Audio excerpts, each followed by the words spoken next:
Hi అండి. Welcome back pot kitchen home. ఈరోజు మురుకుళ్ళు, జంతికలు, సన్నకార పూస అని ఒక్కొక్క ప్లేస్‌లో ఒక్కో రకంగా పిలుస్తుంటాం కదా!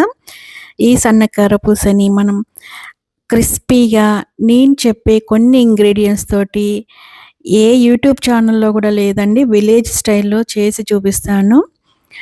క్రిన్ క్రిస్పీగా, క్రంచీగా మన కురుకురే అంత గట్టిగా కూడా ఉండదండి. నోట్లో పెడితే వెన్నెలా కరిగిపోయేటువంటి కారపూసని ఎలా తయారు చేయాలో చూద్దాం రండి. ఇది పిల్లలే కాదు పెద్దవాళ్ళకి కూడా చాలా ఇష్టంగా తింటారు.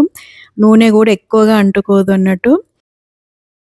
ముందుగా మనం పేస్ట్ పట్టుకుందాం. ఒక జాడీలో అల్లం, వెల్లుల్లి, జీలకర్ర, ఓమ తీసుకుందామండి. ఓమతో పాటు ఉల్లిగడ్డ కూడా తీసుకుందాము.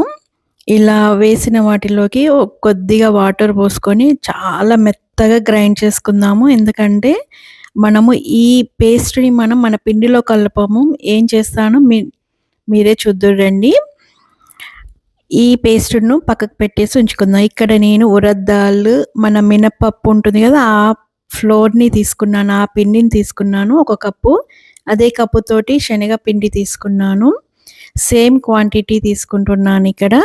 ఇంకా బియ్యం పిండి వచ్చేసి 2 కప్పులు తీసుకున్నాను. కొంచెం ఎక్కువ తీసుకున్నా పర్వాలేదండి. ఇక్కడ నేను అన్ని పిండిలని జల్లించుకున్నానండి. కంపల్సరీ అండి అది జల్లించుకోవడం అనేది. ఇప్పుడు ఇందులోకి మనము ఒక 4, 5 టేబుల్ స్పూన్ల ఉప్పు వేసుకొని మీరు సరిపడంత వేసుకోండి. పసుపు, కారం కూడా నేను 2 టేబుల్ స్పూన్లు వేసుకున్నాను. కొంచెం నా స్పూన్ పెద్దగానే ఉంది చూసుకోండి. ఇప్పుడు మన ఈ 3 ఇంగ్రీడియెంట్స్‌ని బాగా కలుపుకోవాలి. కలుపుకున్నాక దీంట్లోకి ఉప్పు, కారం సరిపోయిందా లేదా అని కూడా ముందే చెక్ చేసుకోండి. ఇప్పుడు నేను మనం మిక్సీ పట్టుకున్నటువంటి పేస్ట్ ఉంది కదా! ఆ పేస్ట్‌ని వాటర్ పోసుకుంటూ కొద్ది కొద్దిగా ఈ మన పిండిలోకి కలుపుకోవాలండి. ఈ రసం అనేది మనం పట్టుకున్నటువంటి రసం అనేది ఇంగ్రీడియెంట్స్ యొక్క రసం అనేది మన పిండిలోకి రావాలి అన్నట్టు. ఆ ఫ్లేవర్ అనేది మనకి కంపల్సరీ చాలా టేస్ట్‌ని ఇస్తుంది అన్నట్టు.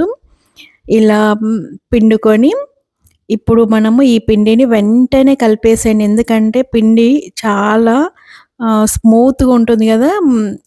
ఉండలు ఉండలుగా అయిపోతుందన్నట్టు. అందుకని కొన్ని అవసరమైతే వాటర్ వేసుకొని ఇట్లా స్మూత్ టెక్స్చర్ లాగా కలుపుకోండి. ఇప్పుడు మూత పెట్టేసి పక్కకు పెట్టేసి ఉంచుదాం. ఇక్కడ చూడండి నేను 2 రకాల సన్నకార పూస చేస్తున్నాను. అందులో సన్నడిది కొంచెం దొడ్డుదన్నట్టు 2 ఈక్వల్ సైజులోనే ఉన్నట్టు అనిపిస్తది. కానీ ఇది సన్నగా ఉంటుంది. సన్నగా ఉన్నది కొంచెం టేస్టీగా వచ్చింది.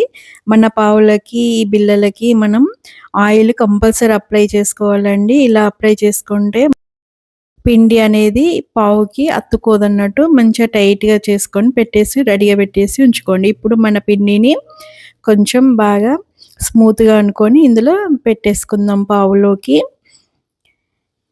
ఇలా పావులోకి రెడీగా పెట్టేసి ఉంచుకుందాం. ఇప్పుడు ఒక బాణీ పెట్టేసుకొని ఆయిల్ పెట్టుకుందామండి. ఆయిల్ అనేది వేడైందా లేదా అని కొంచెం పిండేసుకొని చూసుకోండి. అప్పుడు వేడైనాక మాత్రమే ఈ జంతికలను వేయండి. ఆయిల్ కంపల్సరీ వేడి ఉండాలండి. ఈ జంతికలని పూసని పిండాక వెంటనే తిప్పకండి. ఆయిల్ నుంచి పైకి తేలాక మాత్రమే తిప్పండి.